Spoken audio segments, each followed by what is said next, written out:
Sony just announced their new premium compact camera, the Sony RX1R Mark III. And in today's video, we're going to be going over some of the specs of this camera, the pros and the cons based on those specs, and we're going to be going over a few different options that you may want to consider before looking into the RX1R Mark III.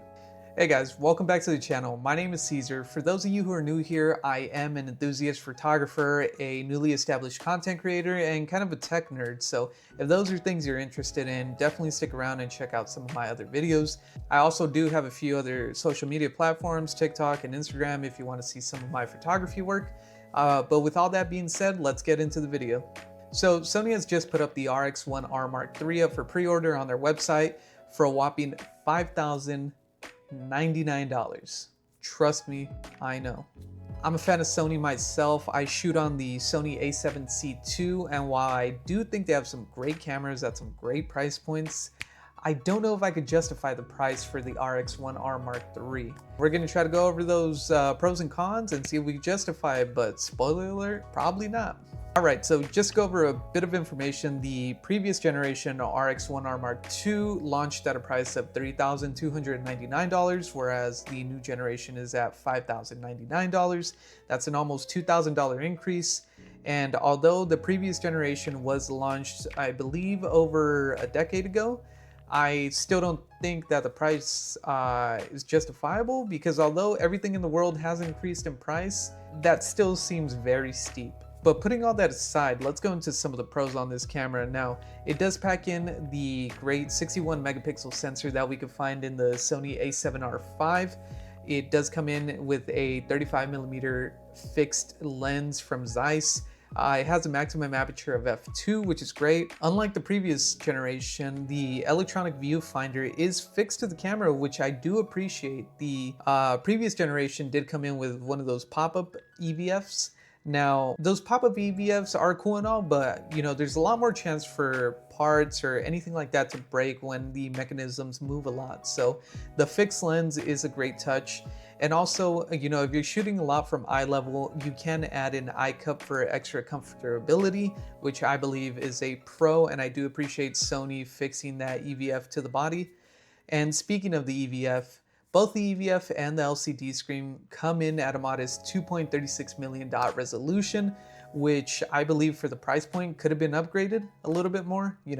By now we're all aware of Sony's notoriously bland screens. It's not the greatest thing in the world. Now, the body itself comes with a single SD card slot, a micro HDMI port, an audio jack port for a mic. Sony has also added 3 new film style looks to their creative looks, which is their attempt at competing with film simulations to the likes of Fujifilm. So I do appreciate that they're trying to expand more on that. That's something great for your casual shooter that doesn't really want to edit photos on Lightroom or any other software. So that's pretty cool.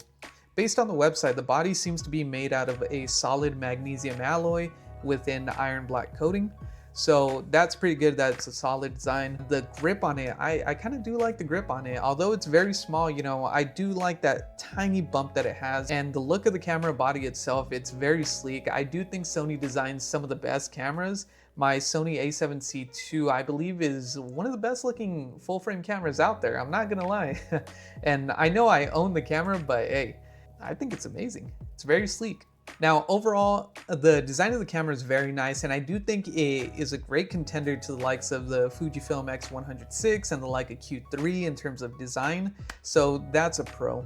Now, moving on to the cons, something negative aside from the price, I did notice that although this is a compact camera and the body itself is small, the lens does protrude out a lot, which I believe affects the ability to be pocketable.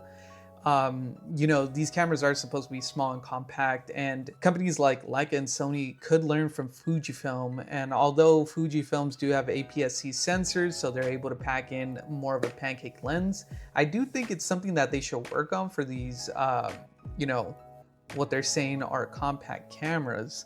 Something that would really help a lot of people. Now, moving on, the maximum ISO on this camera does come in a bit short from the typical norm. It maxes out at 32,000, but is expandable up to 102,400. And another gripe that I do have with this camera is that although it is a photo-centric camera, the video quality on it only goes up to 4K 30 FPS, which I believe for the price point, they could have improved the video quality. Sony is known for making some great video cameras such as the FX line, so I think there was the ability to increase the video resolution, but Sony didn't budge on that. And we do have to compare the video resolution to some of its competitors. The Leica Q3 is one of Sony's closest competitors. Although it is more expensive, it can shoot up to 8K 30 FPS, and even the Fujifilm X100VI can shoot at 6.2K at 30 FPS, and the Fujifilm's only $1,500. Look at that. Now, this camera also doesn't come with in-body image stabilization, which I believe any camera that's priced at over $2,000 at this point should have in-body image stabilization. It comes in handy when handheld shooting and also for video. I think that's something that every camera manufacturer should start including on their more premium cameras. It's surprising to me that this camera did not include it. And one of the final cons that I have is the screen, not because of the resolution, but because the screen is fixed onto the body. You know, a lot of people that are shooting on these compact cameras, they shoot at eye level, but they also shoot below eye level. So the tilting screen would have been a great addition to it, so they could just look down and kind of have an idea of what they're capturing in frame. Although we don't need a fully articulating screen that folds out and spins around and does all kinds of backflips, we don't. At the very least, we could have had a tilting screen. Now, after going over some of the pros and cons of this camera to give you an idea of where it sits, I do want to give you some similar options. Now, I believe there's 3 top contenders that will compete with the RX1R Mark III, and 2 of them being from Fujifilm, obviously one of them being from Leica. Starting off with the cheapest one, the Fujifilm X100VI. Now, this camera has been one of the most popular compact cameras for a while now, and it's no surprise. This camera packs in a 42 megapixel APS-C sensor. It has in-body image stabilization. It can shoot at 6.2K at 30 FPS and 4K at 60 FPS. It has the tilting screen and it has the built-in flash. All for $1,500. That's crazy to me that Fujifilm is packing all these features into the cameras and still being below $2,000. That's amazing. And you know, it's no wonder this camera is sold out year round. If you could find it at MSRP, I would definitely recommend this camera. Next up, we have another Fujifilm, the GFX100 RF. This camera is a medium format camera, so it does have a staggering 102 megapixel sensor, and that's going to benefit anybody who likes to crop into their pictures without losing any resolution. I think this is an amazing option because Fujifilm, although did make it bigger than the X100VI, it's still marketed as a compact camera. And unlike the X100VI, it doesn't come with in-body image stabilization, which I think it's very weird because the body is bigger, but I'm not too sure what Fujifilm's reasoning behind not having that is. But it can still shoot at 6.2K 30 FPS, 4K 60 FPS on the video side. It does have the tilting screen, and although it is a medium format camera, it still comes in cheaper than Sony at $4,899. So it's about $300 cheaper. No, I'm sorry, $200 cheaper. So that's something else to consider.